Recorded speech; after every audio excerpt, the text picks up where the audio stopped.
You're watching 13 News, Kansas News Leader.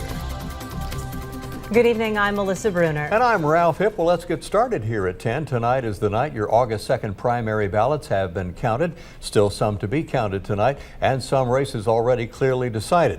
Others, though, remain up in the air to see which candidates campaigning would still lead to a win. We're going to lead you through the races, and we start with one of the closest ones at this hour. It's the state Senate 20th District Republican race.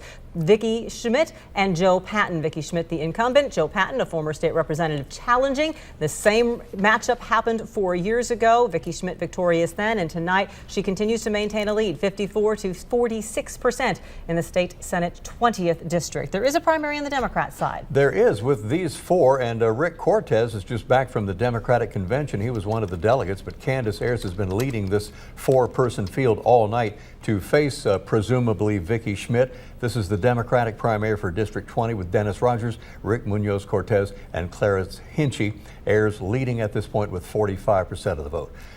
The campaign sparks memories of 4 years ago, and it's poised to have the same result. It's looking like Vicki Schmidt in the lead, and 13's Tori Mason begins our team coverage. She is live at incumbent Senator Schmidt's watch party tonight. Tori? Hi, Ralph, Melissa. I'm at the home of incumbent Senator Vicki Schmidt, and as you mentioned before, all of the totals are not in yet, but right now she is ahead by about 600 votes, but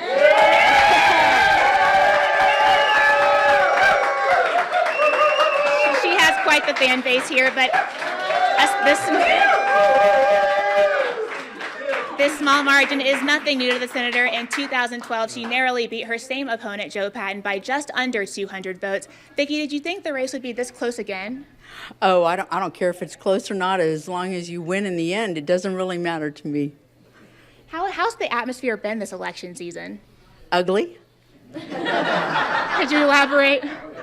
Lots of negative flyers coming into the district, tons of flyers coming into the district by third-party groups who don't live, work, or do anything here, but attack candidates. So that's been, that isn't too much different than 2012, but more came into the district this year, and they were a lot uglier. Thank you for being honest. I'll check back in with you later. Thank you. Good luck to you, Vicki, and good luck to all of the candidates out there tonight. Ralph, Melissa, whoever wins this primary will face off against the Democratic nominee in November, and by the votes right now, it's looking to be Candace Ayers. Right. But the night's not over yet. I'm going to keep following the results, and I'll keep you updated on WIBW.com and, of course, 13 News. Indeed. Vicki Schmidt, one of the rare, if not one of the only candidates to advertise locally on television in her campaign. These Shawnee County primaries included sheriff and district attorney, and those were especially important with candidates only registered on one side of the aisles in those races. So the winners tonight will more than likely take those offices, barring any large independent or write-in challenge coming up November 8th. So let's take a look at the numbers. The DA's race featured 3 Republicans, Mike Kagay, Keen Umber, and Karen Whitman. The incumbent, Chad Taylor, deciding not to run, and tonight it looks like Mike Kagay is easily outpacing the field at this hour with 54% of the vote. And in the sheriff's race, incumbent Herman Jones looks to be on his way to re-election, beating back a challenge from retired Topeka Police Major Jerry Stanley. Sheriff Jones had touted a drop in crime in his campaign. Jerry Stanley said that there was a leadership issue, and we'll see which way that's going. So far, it's been going Sheriff Jones' way all night in this race. And Sheriff Jones is celebrating with family and friends at his home. 13's Carrie Larson continuing our team coverage from the Jones watch party this evening. Carrie? Hi, Melissa and Ralph. I'm here at Herman Jones' home where we have a lot of supporters behind me here.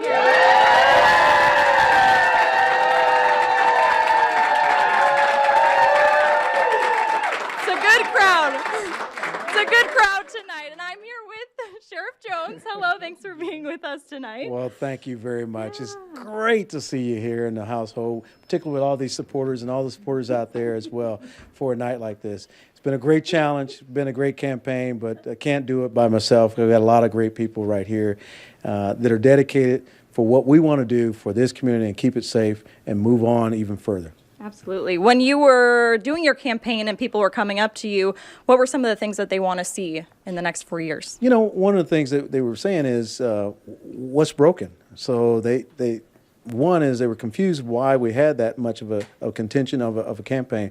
But what I wanted to do was take and make this community much safer. It's going to take more people, and we know that. It's going to take a lot of cooperation and communication, but it's all about the people here and dedication and being involved in the community. Absolutely. I want to ask your wife one more question. We have Carlene here and baby Kai. Baby Kai here. How are you feeling tonight? How happy are you? I'm very proud of my husband and the campaign that he ran that kept very positive. Absolutely. Perfect. Well, thank you all for being here.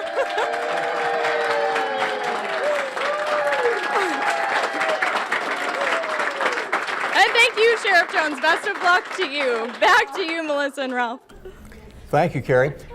Sheriff Herman Jones had taken the unexpired term of Sheriff Dick Barta when Barta ran for the legislature, and so this will be his, if he wins the next term, his second full term elected in his own right. If he can win in November, he'll be the only name on the ballot for Correct. November, Again, it's barring for any sheriff. challenge from an independent or a write-in. And the same story with the district attorney's race, and it has been a tough race with 3 people vying for that position, with the incumbent DA Chad Taylor stepping away. Again, taking a look at what the sheriff's numbers are shaping up to right now. 2/3 of the vote for Herman Jones. But again, reminding you of the numbers, 54% of the vote looking like someone will be stepping up the ranks to replace Chad Taylor, and that being Assistant DA Mike Kege, who's leading the pack. And he really is leading by a wide margin. 13's Reagan Porter continuing our team coverage as we look at the DA race, and she's at the Mike Kege watch party. Reagan, take it.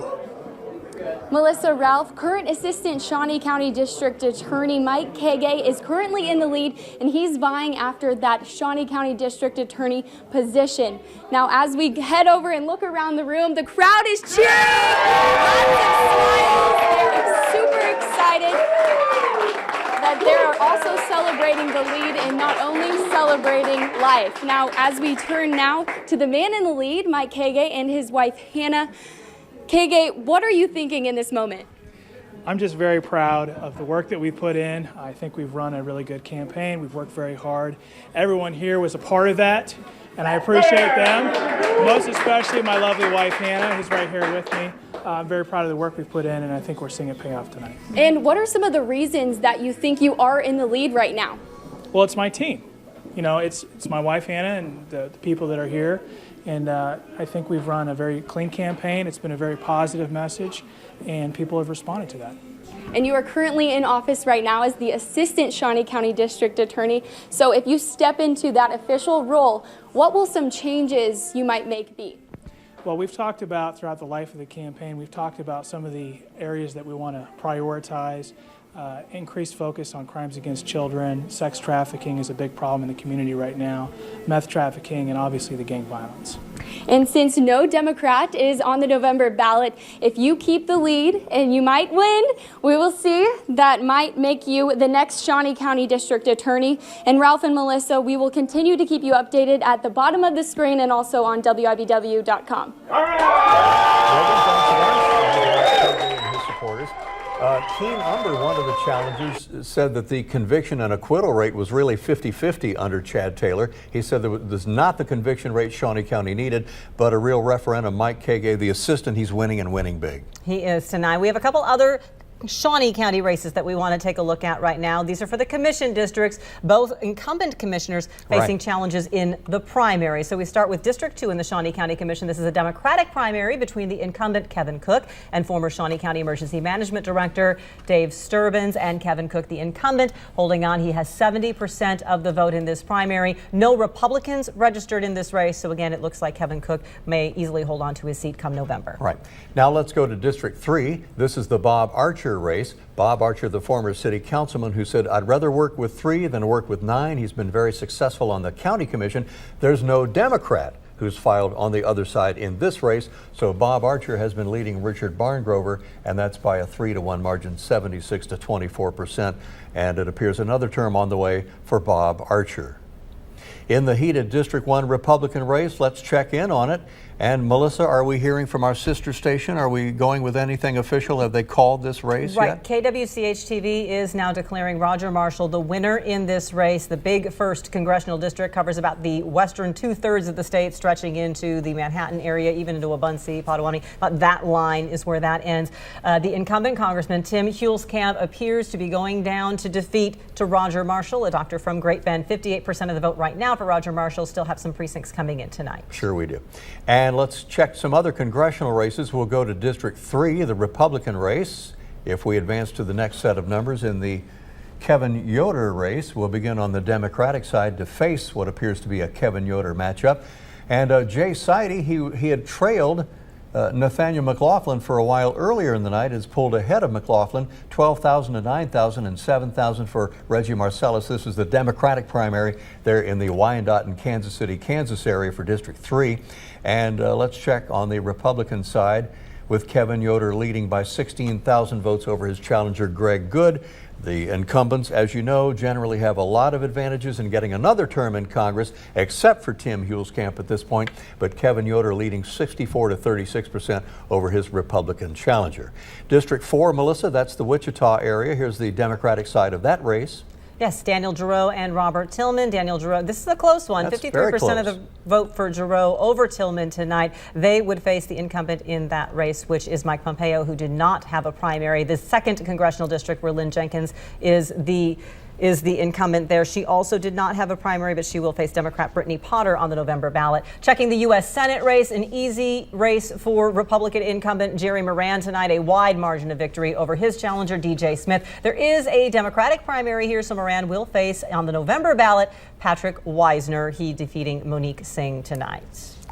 Once again, Dr. Roger Marshall's been holding a watch party at a neighbor's house. He is the obstetrician from Great Bend, and we'll be checking if we get any watch party activity over there. Reporter Devin Fishbinder of KWCH is at the Roger Marshall watch party.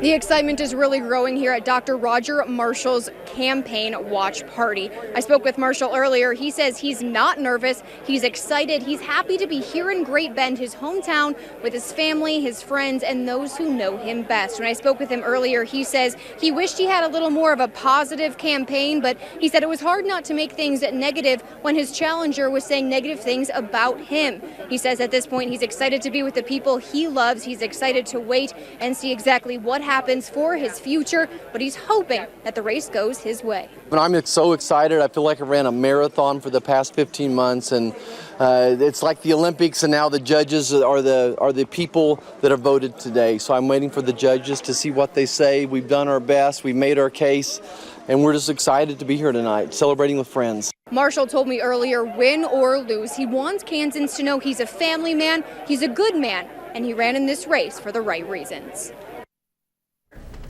Devin Fishbinder of our affiliate KWCH in Wichita. Meantime, over at the Tim Huelskamp watch party this evening, all media was asked to leave the gathering in Wichita. Campaign volunteer Stephen Howe told members of the media this was a private party and campaign staff would let reporters know when the congressman will be available. Our sister station KWCH in Wichita saying the Huelskamp campaign actually threatened to call police if reporters did not leave that watch party. They're monitoring that situation, though. They remain outside of those doors, and we'll hopefully get some reaction from Congressman Huelskamp as the night goes on.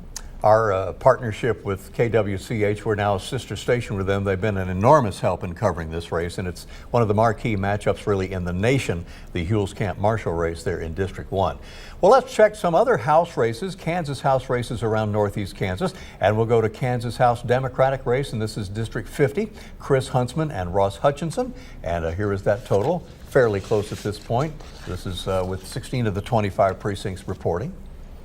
And we'll go to Kansas House Republican race, District 52. Former USD 437 Superintendent Brenda Dietrich, after retiring, trying her hand at politics and leading Mark Leenertz 2404 to 1467 at this point. This race is one example of what people have been watching statewide when it comes to the Kansas legislature. Brenda Dietrich, a moderate Republican candidate. This seat, the incumbent Dick Jones, who was considered a conservative, did not seek re-election. So this seat potentially, with no Democrats filing, could go the moderate direction. And a couple headlines statewide, if you're watching some of the races, several conservative incumbents were defeated tonight, including in Johnson County. Senator Greg Smith has been defeated in his primary. And the Senate Majority Leader, Terry Bruce from the Hutchinson area, he has just conceded his race. So potentially some changes in the state legislature to make it more moderate versus conservative, and this race one example of that. One other thing, Melissa, we're seeing with the debate over school funding, Do you want former school administrators going into the legislature? I thought the Brenda Dietrich race was an interesting race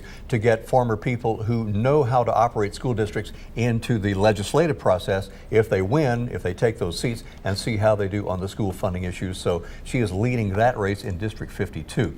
Now to the Republicans in District 56. This is Lane Hemsley against Larry Guile, and Lane Hemsley defeating Virgil Weigel 2 years ago to take this seat. Lane Hemsley would face Virgil Weigel again. He's the Democratic challenger, so there'd be a rematch of that race from 2014. Lane Hemsley would be seeking his second term in the House, and he's leading his Republican challenger tonight. Vic Miller in the Ben Scott race. Melissa, that's been a big story here locally as well. Correct. Ben Scott was appointed last December to complete the term of Annie Teets, who had decided to retire and leave the legislature early before her term was up. Ben Scott was appointed to that term. Vic Miller, who was a former city council person, a Shawnee County commissioner, and most recently Topeka Municipal Court administrative judge. He had retired from that position and decided to jump into politics and convincingly taking this primary in the 58th Kansas House District. There are no Republicans running in this seat, so Vic Miller may add state legislator to his resume. He may indeed. So that's the District 58 Democratic side of the race. We move back to the Republicans now in District 60, the Steve Pearson, Mark Schreiber, Matthew Shepard race, and Mark Schreiber leading over Steve Pearson, but not by very much. And Republicans, we move now to District 61. Francis Auerkamp and Dan Brenner, and that's a fairly close race there in District 61 as well. We go to the District 64 race, Kathy Martin, Susie Swanson. We've already called Susie Swanson. The AP has declared her the winner in that race on the Republican side, with all 34 of the precincts in that part of the state reporting in. I think before we check more results, we want to take a little break right now because Roger Marshall is now giving his victory speech in that big 1st congressional district race. We want to go to Roger Marshall, or are we going to wait just a moment? We'll see if he's prepared to make a victory speech and if there's any concession or what's happening with the watch party for Tim Huelskamp. Okay, here we go. Roger Marshall giving his acceptance victory speech. What is the first thing you're going to do when you get to Washington? I'm going to ask Speaker Ryan if I can get on the House Ag Committee. Why is that so important? I mean, 70% of the economy in the Big First is driven by agriculture. We have more cattle than people. We have the biggest sorghum district in the country. We have the largest growing cattle herd, dairy herd in the country. We're the breadbasket of the world, for crying out loud. We need a voice on the Ag Committee. Amen. Well, thank you very much. Congratulations. Thank you. Congratulations. Does this mean it's official? It is official. Well, thank you so much. Congratulations. Back to you guys in the studio. Roger Marshall with Devin Fassbinder of our affiliate KWCH in Wichita, and he mentioned the House Agriculture Committee. That was his main talking point throughout the campaign versus Congressman Tim Huelskamp. Tim Huelskamp had lost his seat on the Agriculture Committee, and Dr. Marshall hammered that point throughout this campaign and now looks to be advancing to Congress. There is no Democrat filed in the Big First Congressional District. However, Allen Law Police says he does have the signatures to get on the ballot as an independent in November, and Allen Law Police did launch an aggressive campaign a couple years ago. So we'll see how that unfolds, if he is going to be just as aggressive versus Dr. Roger Marshall as he was in the past against Congressman Tim Huelskamp. But again, here are the numbers that have our affiliate KWCH declaring Roger Marshall the winner. 58% of the vote to the incumbent Tim Huelskamp's 42%. Certainly the big headline of this evening from the Kansas primary elections. We want to go back to some of those House races, I believe, in the Kansas State House. Now Pick up where we left off. Pick up where we left off. We're going to go back to the 68th district, I imagine here. This is a Republican primary, three-way race here in House District 68. The winner will face Democrat Laura Blevins, the incumbent Tom Moxley not running. So between these three Republicans, Nicholas Albritton right now seems to be outdistancing the competition. 53% to 44% for Dave Baker and 3% to Vance Donahue, who, by the way, did tell me earlier this week that he has had some job changes, so really hasn't been campaigning. Mr. Donahue kind of expecting this result, content to let the other two candidates campaign more heavily in the 68th district. Well, that's crucial. That's Junction City and Council Grove, and that's the way that one is shaking out, so that one will go for a little while longer. We go now to District 106, or 76 we will do that. This is the Olpe and Reading area. On the Democratic side, Teresa Briggs and Kelly Atherton, and they're fairly close, just just about less than 50 votes separate the two of them. The winner will face Republican Eric Smith. The incumbent in this district, Peggy Smith, decided not to seek re-election, so that will be another change over in the Kansas House. House District 106, the last one we want to kind of talk about a little bit tonight. This is a Democratic primary between Todd Fry and Beth Owens. The incumbent here, Sharon Schwartz, is not seeking re-election. It is looking like Todd Fry will advance to the November ballot. What's interesting about the opponent that Mr. Fry will face in November, it is Republican Clay Arnn. Now, Arnn had previously served in the legislature from 1995 to 2013, had been the majority leader of the Kansas House. There was redistricting several years ago, so Schwartz actually had defeated Clay Arnn in the primary, and now that she has decided not to return to the legislature, Clay Arnn will be vying to get a seat back versus Todd Fry, the winning Democrat in this primary tonight. So the Republican challenger awaits them. Well, Senator Jerry Moran, who easily won his primary race tonight over D.J. Smith, who was visiting the Sunflower Memory Center here in Topeka at the Comrie O'Neill VA Medical Center. And Moran toured the center and he talked with medical staffers. He was talking over his thoughts on the primary and winning the primary and facing Patrick Wisner in the general election. By the way, that is November 8th, folks, so mark that down on your calendars. Well, we were there and asked him what his thoughts were on the general presidential election. Campaign will determine who Americans decide they want to be their leaders.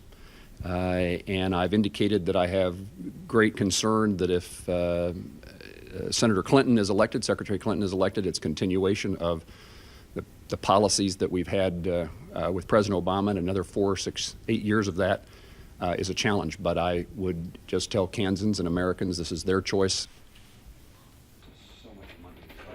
You will note there that Jerry Moran not disclosing whether he would vote for the Republican nominee Donald Trump.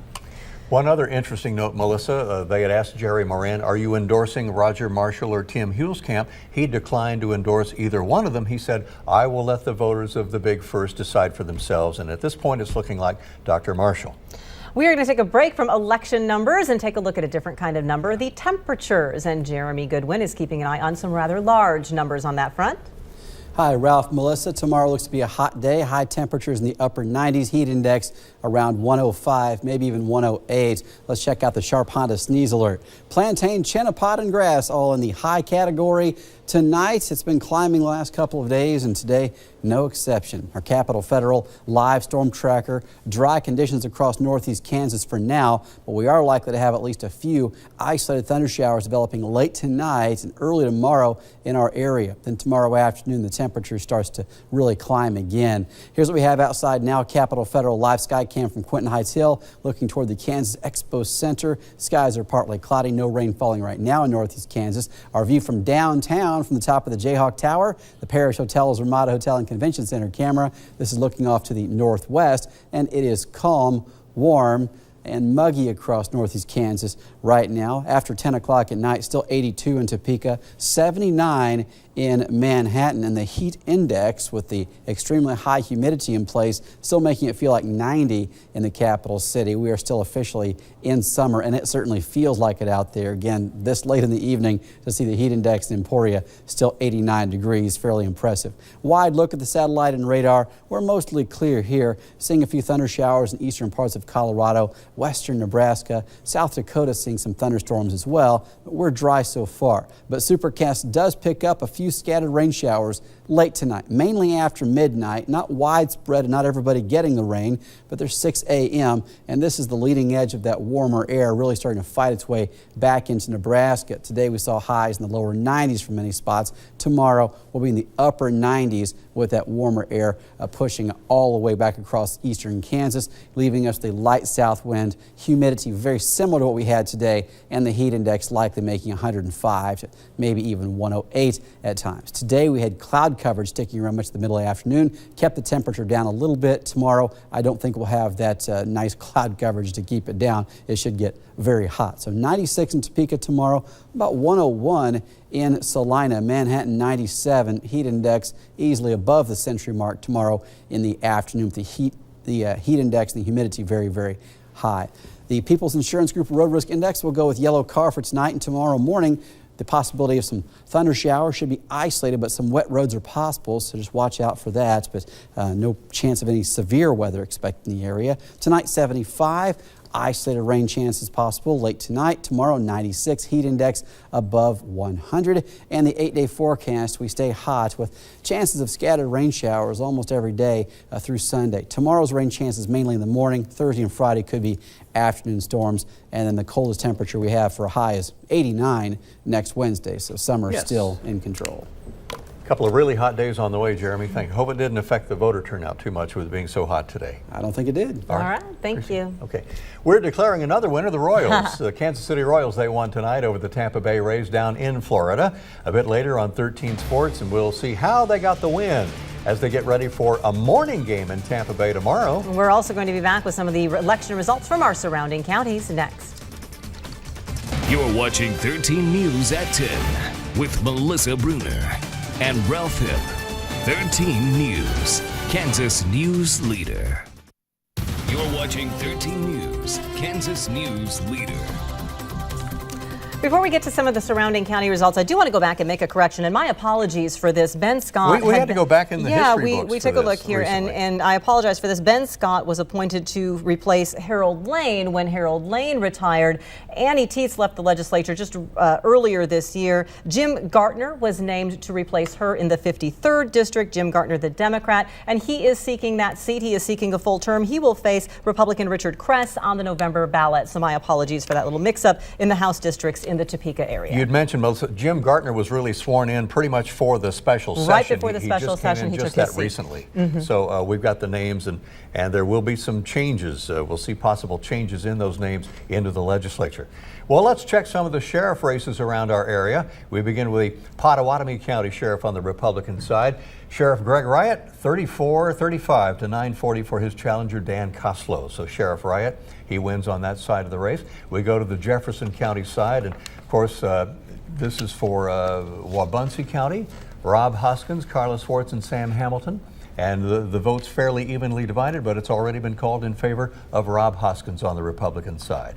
There's also a primary election in Jefferson County. The incumbent Sheriff Jeff Herrig being challenged by Bronson Campbell. Jeff Herrig, the incumbent, with 87% of the vote to advance in the Jefferson County Republican primary for sheriff. And taking a look also in Jefferson County, the county attorney for Jefferson County, Josh Nye, winning over Jason Balville in the Jefferson County attorney's race. 65% of the votes for Mr. Nye. Okay. Also in Jefferson County on their ballot, they had a question, a sales tax question. This is a 1% tax for their pool in Valley Falls. That question going for the yes vote. 71% yes, 29% no in Jefferson County. That is all in. Now we're going to check some more sheriff's races, and Sheriff John Merchant, he wins on the Republican side, and that's 1,004 to 767 for Dan Stephen Morgan. Sheriff Merchant, 57 to 43% win. And we had another pool tax issue on the Brown County ballot for Horton. Pretty much the same question as they had for Valley Falls with the 3 precincts there. And Melissa, they voted yes on that tax, 184 to 142. That has passed, the 1% sales tax increase for Horton for the swimming pool facility. Cloud County Sheriff on the Republican side, Brian Marks, Sheriff Brian Marks wins on that side, 926 to over Brent Gehring and Greg Lagasse. 926 votes for Sheriff Marks in that race. And one more sheriff's race we want to check for you in Osage County. Incumbent Sheriff Lori Dunn challenged in the Republican primary by Marty Kane. Sheriff Dunn will advance to the November ballot with 72% of the vote in Osage County. We do have a lot of other results from our outlying counties for you. You can find them at WIBW.com/elections. We will also be running them on the bottom of your screen through the evening. I know there are some county commission races in some of our area counties, and those are on WIBW.com for you tonight. Even after the newscast, we're going to add in about 30 more races after the news, and you can see all the ones, the major races from our area. Coming up, how, as we shift gears to sports, how the Emporia State Hornets and Washburn Ichabod's quarterback situation is looking as they're heading into the fall football season. Also, the Kansas City Royals trying to make it 2 in a row. We'll find out if they could do it next.